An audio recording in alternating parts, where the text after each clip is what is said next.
Belum sih. Ah, kalau luka sudah nggak ada boroknya lagi ya, Dok ya. Nanah sudah moncrot semua ya. Iya, tapi masih kepikiran nanti keputusannya apa kan sidang belum tahu. Keputusannya apa, sidangnya apa? Alamatnya sidangnya di mana sih? Oh, Gitu. Jadi ini ya Mbak ya, ini kalian mendapatkan ini pun belum tentu kamu bersalah, belum diputuskan. Jadi masih belum tahu. Makanya saya selalu bilang berhati-hati ya. Majikan yang baik tidak ada jaminan kamu akan dipertahankan. Inilah Miss Unique selalu membuat channel ini bukan untuk menentang aturan, bukan ingin menyalahi aturan. Karena Miss Uni ingin mengingatkan kalian ini loh contohnya. Ini loh contohnya. Teman kalian sudah finish kontrak, masuk majikan baru, masih bisa dipenjarakan. Hmm. Dia paling namun. Iya.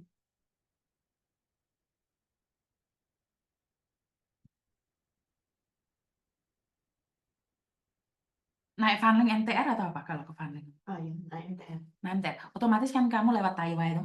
Hmm. Bener ya? Jam berapa kamu berangkat sekarang? Pagi mungkin. Jam 8.30 kamu harus di situ ya? Berarti jam Jam 7. 7. Jam 7 kamu nyampe Taiwan. Jam 7. Nyampe Taiwan tunggu Miss Uni di Taiwan. Hmm. Jadi kita bareng ke funling aja.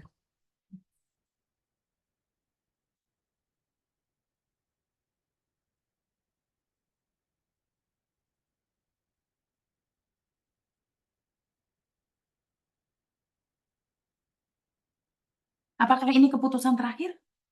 Belum tahu juga. Kemarin juga sempat bilang katanya keputusan di sidang ketiga kemarin, tapi masih aja ditunda. Katanya Tapi masih. nggak ada tulisannya tanggalnya nih, Dok. Oh, tulisannya gimana? Itu Hmm. ada kok bulan bulan 6 ini tanggal 3. Bulan 6 tanggal 3 ya, pasti ya. Waktu aku nganterin kwitansi juga kemarin diomong juga. Nanti kamu bulan 6 tanggal 3 sini sidang. Inilah saya selalu mengatakan jangan pernah menyepelekan peraturan yang ada di Hong Kong. Hong Kong sangat keras sekali. Dia ngabdi sampai neneknya meninggal dunia, nggak ada jaminan bahwa semuanya akan baik-baik saja. Kamu nangisnya kenapa, Dok? Kecewa karena kamu sudah melakukan yang terbaik, pada akhirnya kamu harus di tangan dia juga di penjara. Yang pertama kecewa juga sama apa ya, dosa yang dulu kecewa juga. Terus Kecewamu kenapa, sayang? iya, saya udah berusaha kasih yang terbaik gitu kan buat dia. Tapi di belakang kan udah, maksudnya saya udah kasih yang terbaik, tapi seperti ini endingnya gitu, seperti ini. Contohnya yang terbaik itu apa sih? Apa sih yang kamu lakukan? Kenapa kamu bilang itu yang terbaik menurutmu? Waktu itu aku jagain di rumah dia itu, aku kan sering ditinggal loihang ya, Miss. Sama si Ucenya. Aku sering di rumah sendiri kan waktu itu. Mm-mm. Kayak aku juga di situ nggak mau harus ngambil-ngambil. Pernah aku nemu sehabis ibunya meninggal tuh sering nemuin duit-duit itu Mm-mm. banyak banyak itu nggak sedikit. 嗯，佢哋喺差館大要講啲乜嘢？邊個係差館？咁樣咁講緊嗰啲係佢俾人呃嗰啲嘢咯。佢依家話要講咯，同警察唔知講乜嘢咯。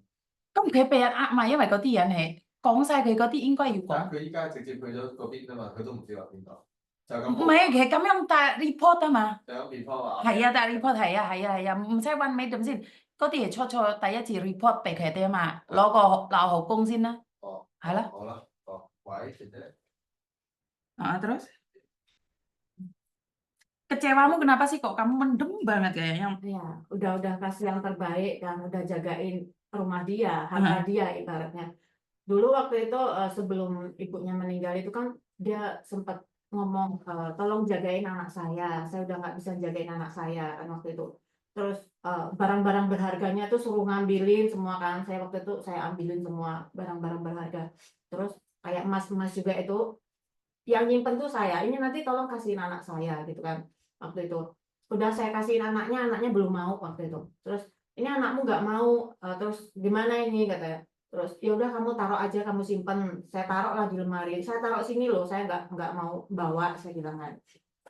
Terus sering juga nemuin duit tuh nggak saya ambil nih, saya kasihin. Itu banyak Miss, kalau 300 jutaan mungkin ada lah orang 3 tumpuk itu 3 500 tumpuk kalau ya uang. waktu itu terus di Dan kamu nggak ngambil satupun. nggak ngambil Miss. Waktu itu ibunya meninggal, CCTV pun nggak ada. Dia juga sering keluar waktu itu. Kalau saya mau nakal udah tak ambil uang itu Miss. Sudah dari awal-awal sudah kamu ambil. Benar nggak? Iya, kalau saya mau gitu. Saya kasihin ini apa, ini apa, saya nggak tahu ini apa. Itu duit siapa? Katanya nggak tahu. Saya nemu di gudang, saya bilang gitu. Saya Nemu kasih, di gudang. saya nemu di gudang. Apakah polisi nanyain itu juga atau enggak? Nggak ada. Nggak ada pertanyaan dari polisi bahwa kamu nemu duit di gudang itu juga.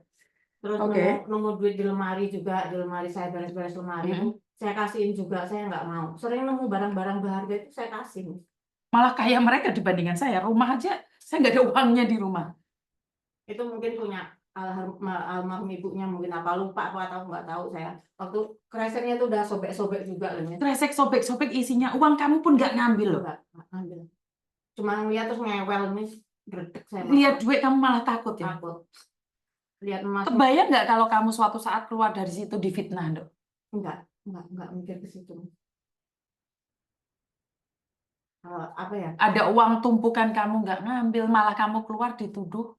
Ya, dituduh seperti ini karena ya kecewanya di situ. Aku udah kasih yang terbaik gitu kan. Saya nggak mau dia baik, saya juga nggak mau balas jahat, saya nggak mau juga. Dia baik, kalau bisa saya balas lebih baik gitu. Tapi malah ujung-ujungnya ceritanya seperti ini gitu. Kalau mau ngambil dari dulu, dia juga ngomong, Miss, dia juga tahu. Kalau saya mau maling udah dari dulu, saya bilang kayak gitu. Oci lah, Oci gitu kan. Waktu saya didatengin 2 mobil itu kan. Oh, dia bilang Oci, Oci Iya, gitu. iya. Terus ibunya juga kan pernah ngasih kalung saya emas juga. Waktu itu kan ibunya ngomong memang, saya juga ngomong saya dikasih mamamu kalung emas, saya bilang gitu kan. Dia tahu waktu itu kan dikiranya kalung saya beli sendiri, tak kirain kalungnya dikasih ibunya itu yang dimaling, nggak taunya beda lagi. Ada lagi tuduhannya.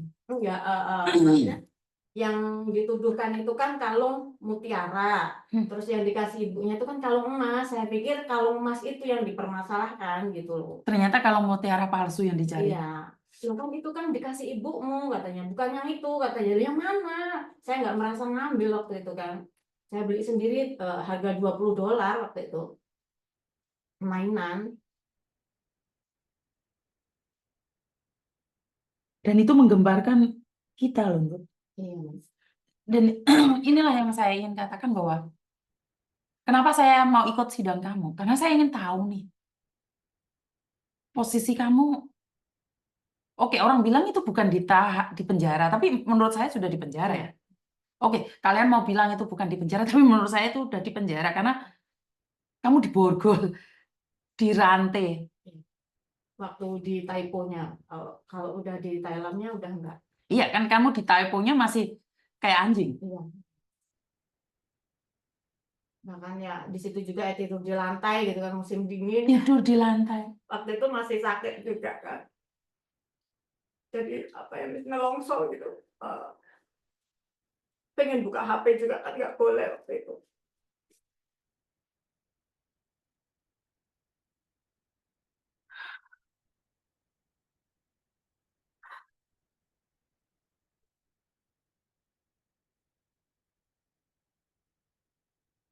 Saat kamu kirim surat ke KJRI ini, harapanmu apa? Pertama kali itu harapanmu apa? Ya, saya minta dikunjungin waktu itu kan, dikunjungin buat pendamping lah. Sebenarnya kamu itu ingin bercerita pada KJRI sejujurnya apa yang terjadi. Iya, Miss, minta kunjungannya KJRI ke Thailand waktu itu kan, minta dampingannya gitu. Kamu benar-benar membutuhkan sosok orang yang hadir gitu ya, Mbak? Ya, apa ya? Sebenarnya kan soal maksudnya apa ya? Aku bukan ilegal, Iya, aku terdaftar, iya. aku dituduh. KJRI ini bapakku, ibuku datang mau gitu maksudmu? Minta pembelaan lah misalnya. Oke, minta pembelaan dari bapak ibumu. ngadu, minta pembelaan gitu. Minta didengerin, nggak usah ngadu lah, nggak usah dibela lah. Dengerin aku ngomongin loh Pak, aku tuh gak nyolong. Dengerin. Iya. Kak Jerry denger nggak sih? Suratnya nggak ada balasan.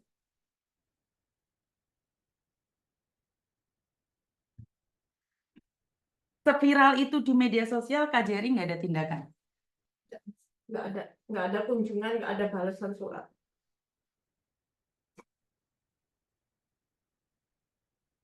Dan ini harapan kita yang kedua, saya sudah lapor langsung ke KJRI, dan harapan masih punya harapan nggak sama KJRI untuk menemanimu? Kalau kalau nggak bisa juga ya nggak apa-apa lah, Mas.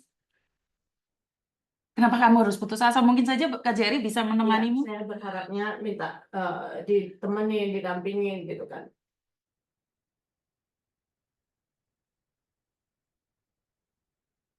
Jika nggak bisa, kita jalan sendiri ya sayang. Iya. Berusaha membela diri.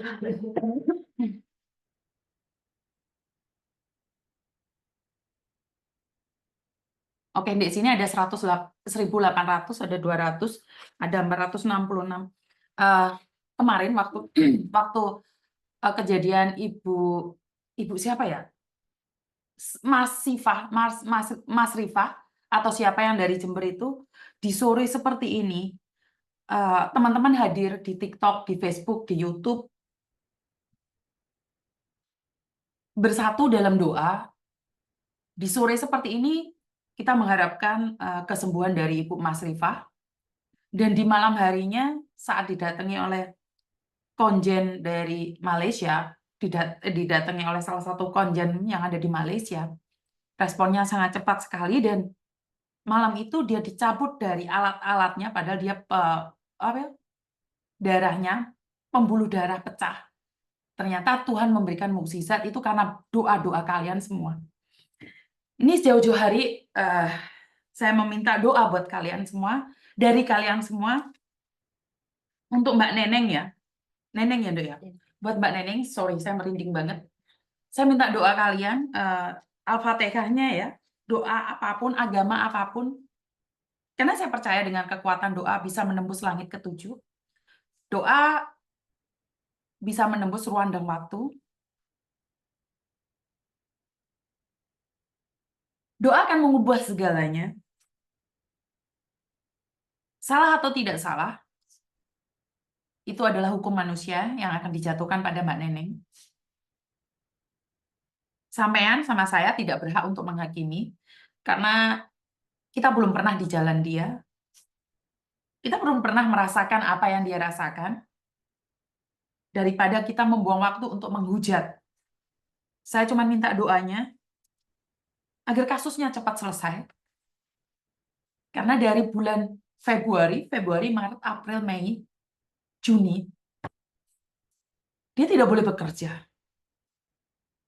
Dia tidak boleh melakukan aktivitas apapun. Dia keluar negeri untuk mengais rezeki. Dia bukan untuk duduk-duduk dan menunggu untuk dipenjara. Sebenarnya keputusannya sangat mudah dan gampang. Jika majikan mencabut, semuanya akan selesai. Seperti dahulu kala kasusnya Mbak Lastri itu, kasus tidak dicabut dan tidak diteruskan, maka selesai urusannya. Dan saya tidak akan meminta majikannya untuk mencabut, karena sudah separuh jalan. Saya cuma meminta agar kasusnya selesai. Dia adalah seorang ibu, dia adalah seorang anak, dia adalah seorang istri dari sebuah keluarga. Dia juga ke sini untuk mencari rezeki, bukan untuk mencari sensasi. Hong Kong sangat keras sekali.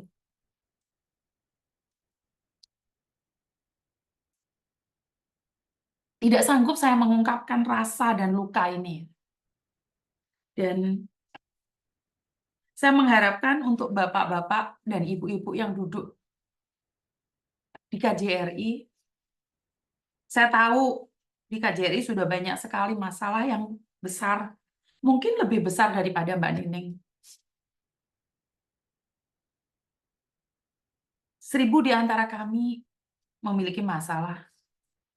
Dia hanya ingin ditelepon, mungkin hanya ditanyakan, apakah kamu baik-baik saja?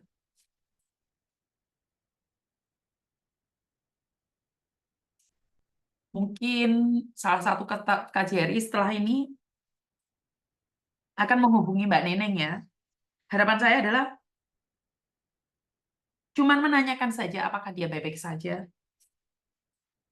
Mungkin saya terlalu drama, boleh kalian katakan itu. Saya terlalu gaya, dan saya tidak perlu bersimpati seperti ini karena dia bukan saudara saya dan bukan keluarga saya. Karena kalian belum pernah ada di posisi dia. Jangan terlalu sombong dengan kehidupan orang lain.